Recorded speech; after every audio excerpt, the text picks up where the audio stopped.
لوگ کہنے لگے عمر کون آ رہا ہے جس کے لیے تیرا اتنا استقبال ہے؟ حضرت عمر کہنے لگے چپ کر جاؤ، اس کی بات نہ کرنا، اسے آنے دو۔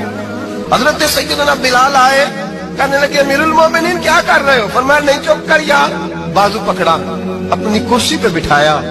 حضرت بلال کہنے لگے حضور میں غلام ہوں، مجھے تو طریقے بھی نہیں آتے ان کرسیوں پہ بیٹھنے کے، میں تو غریب ماں کا بیٹا، غلام باپ کی اولاد، یہ آپ کیا کر رہے ہیں؟ حضرت عمر کہنے لگے بلال تھا تو غلام ہی، پر جب سے مصطفیٰ کا غلام بنا ہے تو ہمارا امام بن گیا ہے، اب تو امام ہے رسول اللہ کی امت کا۔ فرمایا وہ مجھے دن یاد ہے جب مکہ فتح ہوا تھا، بت ٹوٹ گئے تھے، بڑے بڑے سردار تھے، اور میرے نبی نے فرمایا بلال سے کہو کعبے کی چھت پہ چڑھ کے اذان دے۔ تو لوگوں نے کہا حضور یہ سارے جل گئے ہیں، کسی اور کی ڈیوٹی لگا دے۔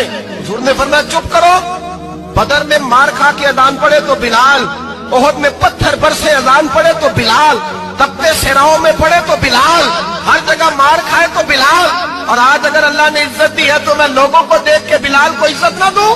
فرمایا کوئی اوپر نہیں چڑھے گا، ابو بکر بھی نیچے، عمر بھی نیچے، عثمان و علی، طلحہ اور زبیر بھی نیچے۔ آج یہ حبشی غلام کعبے کی چھت پہ چڑھے گا اور میں دنیا کو بتاؤں گا کہ اصل عزت اسی کے پاس ہوتی ہے جو رسول اللہ کا غلام۔